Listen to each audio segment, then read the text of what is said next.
तक NEET paper leak को लेकर सरकार के खिलाफ आवाज उठ रही थी, वहीं जंतर मंतर आज एक बार फिर नारों से गूंजा। मुद्दा इस बार यूजीसी के वो नियम हैं जो उच्च शिक्षण संस्थानों में जातिगत भेदभाव रोकने के लिए बनाए गए थे। लेकिन सवाल है कि जिस नियम का मकसद भेदभाव खत्म करना था, वही नियम विरोध की वजह क्यों बन गए? क्या 2026 के यूजीसी इक्विटी रेगुलेशंस में सामान्य वर्ग के छात्रों के सवालों को नजरअंदाज किया गया था? क्या पुराने 2012 के नियम पर्याप्त नहीं थे जो नया नियम लाने की जरूरत पड़ी सरकार को? और सबसे बड़ा सवाल है कि जब सरकार खुद सुप्रीम कोर्ट में कह रही है कि नियमों पर वो पुनर्विचार कर रही है, तो क्या सरकार सड़कों पर बढ़ते विरोध को देखकर अब दबाव महसूस कर रही है?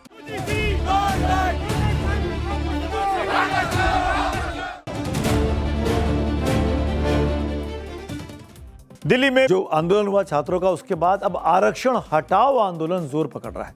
रिजर्वेशन हटाने की मांग करते हुए भारी संख्या में अगड़े समाज के लोग आज जंतर मंतर पर इकट्ठा हुए। हाथों में पोस्टर बैनर लेकर लोगों ने जमकर नारेबाजी की।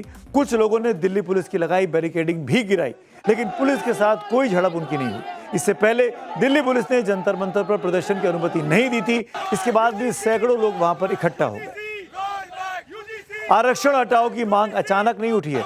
यह प्रदर्शन यूजीसी के नए इक्विटी रेगुलेशंस के खिलाफ शुरू हुआ था। प्रदर्शनकारियों का सवाल है कि उच्च शिक्षण संस्थानों में जातिगत भेदभाव रोकने के लिए बनाए गए नियमों में सामान्य वर्ग के छात्रों की सुरक्षा और उनके अधिकारों के साथ भेदभाव क्यों किया गया।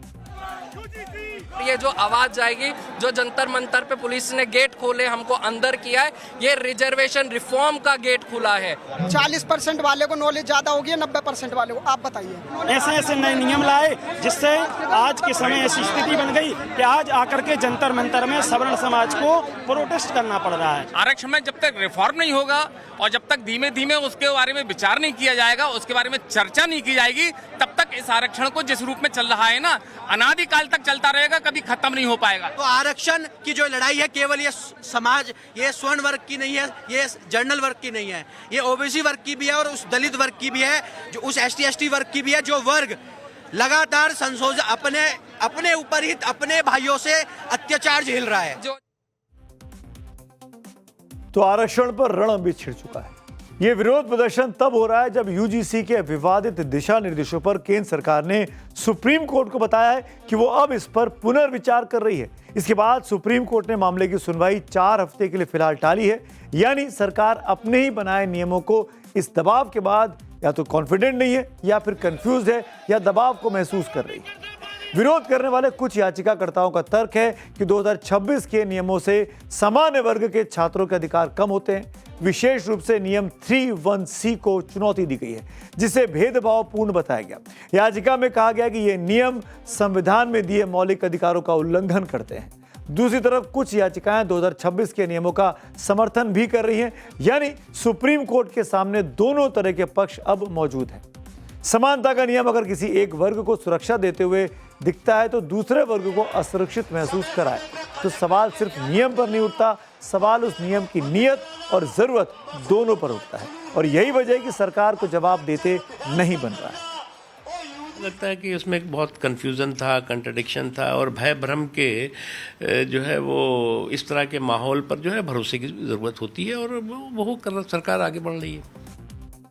जातीय भेदभाव को लेकर यूजीसी ने 2012 में पहले से नियम तय कर रखे थे, लेकिन 2016 में हैदराबाद सेंट्रल यूनिवर्सिटी के स्टूडेंट रोहित वेमुला और 2019 में महाराष्ट्र में डॉक्टर पायल तड़वी ने आत्महत्या जो की, उसके बाद मामला सुप्रीम कोर्ट पहुंचा था। आरोप था कि जातीय उत्पीड़न के चलते उन्होंने इन कैंपसेस में सुसाइड कर लिया, जिसके बाद सुप्रीम कोर्ट ने यूजीसी को नए नियम बनाने के निर्देश दिए। यूजीसी ने नए नियम बनाकर 13 जनवरी 2026 को इसी साल लागू भी कर दिया। लेकिन 2012 और 2026 के नियमों में कुछ ऐसे अंतर थे जिसका विरोध शुरू हुआ। अब ये क्या थे समझिए। 2012 के नियमों में किसी भी जाति के छात्र के साथ होने वाले भेदभाव के खिलाफ शिकायत का नियम था, लेकिन 2026 के नियमों में जाति के आधार पर भेदभाव को सिर्फ एससी, एसटी और ओबीसी तक सीमित कर दिया गया। यानी जनरल कैटेगरी शिकायत नहीं कर सकती थी। 2026 के नियमों में अगर सामान्य वर्ग के छात्र प्रताड़ित होते हैं तो वो शिकायत नहीं कर पाएंगे।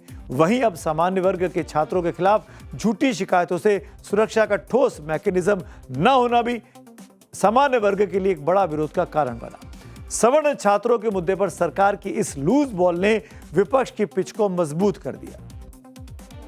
केंद्र सरकार सिर्फ डिले करना चाहती है, वो चाहती ही नहीं है कि ये हियरिंग सुनी जाए और कोई फैसला आए, क्योंकि केंद्र सरकार का जो मकसद था सिर्फ वर्गों के बीच में वैमनस पैदा करना। सबको बराबरी का दर्जा मिलना चाहिए, कहीं भेदभाव नहीं होना चाहिए और पूरी विकास यात्रा में जो जातियां सामाजिक और आर्थिक रूप से पिछड़ गई हैं उन्हें आगे लाना चाहिए और उनके खिलाफ किसी भी तरीके की भेदभाव की नीति नहीं होनी चाहिए। राजनीति कितनी मौका परस्त होती है, अब ये भी देखिए। विपक्ष भले ही बीजेपी के सवर्ण विरोधी साबित करने का ये मौका नहीं छोड़ना चाह रहा है, लेकिन ये भी सही है कि अभी तक विपक्ष ने भी सवर्णों के इस प्रदर्शन का समर्थन नहीं किया है। राहुल गांधी जो कॉकरोच जनता पार्टी के लोगों को समर्थन कर रहे थे, आज उसी राहुल गांधी ने इस मूवमेंट को कुचलने का साजिश के तहत प्रयास किया है। एक साजिश की है इस मूवमेंट को खत्म करने की, क्योंकि जब ये प्रदर्शन अब चल रहा था तभी राहुल गांधी संसद मार्ग पुलिस स्टेशन के अंदर कुछ कांग्रेसियों को लेकर वहां पर प्रदर्शन करने व धरना देने पहुंच गए। मैं कहता हूं आपको जाना चाहिए था राहुल गांधी जी, परंतु आज के दिन जाना क्या नहीं चाहते आप कि इन युवाओं का, क्या ये युवा नहीं है देश के? क्या वो जो कॉकरोच पार्टी वाले थे वही युवा थे? अब सरकार भले ही कह रही है कि वो यूजीसी के नियमों पर पुनर्विचार करेगी, लेकिन अब सवाल सिर्फ यूजीसी के नियमों भर का नहीं है, सवाल सरकार की राजनीतिक मजबूरी का भी है।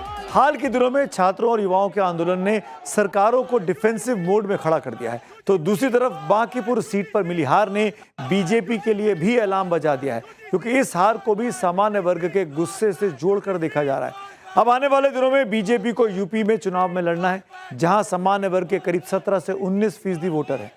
वहीं अब जंतर मंतर पर आरक्षण और यूजीसी नियमों को लेकर सामान्य वर्ग के छात्रों का गुस्सा बीजेपी के लिए बैकफायर भी कर सकता है।